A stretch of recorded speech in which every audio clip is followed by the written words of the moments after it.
দিয়ে দিলাম জিরা, জিরাটা একটু গ্রান বেরিয়েছে। এবার দিয়ে দেব ডাটা,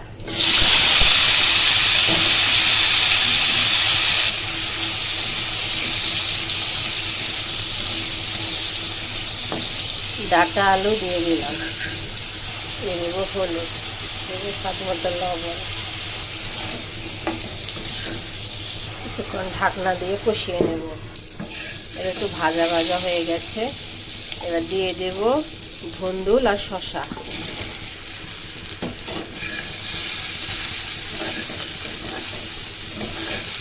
এগুলোকে একটু ভালো করে কষিয়ে নেব। কিছুক্ষণ কষিয়ে নিয়েছি। এবার দেব মরিচ, দেব জিরা গুঁড়া,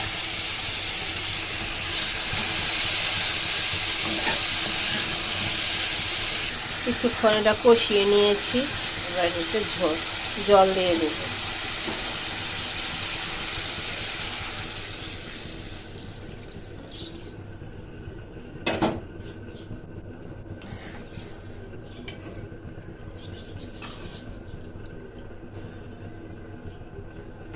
এটা ফুটে গেছে। এবার ভাজা ইলিশ মাছগুলো দিয়ে দেব।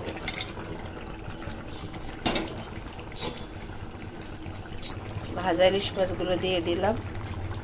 এবারে রান্নাটা আমার শেষ হয়ে গেল।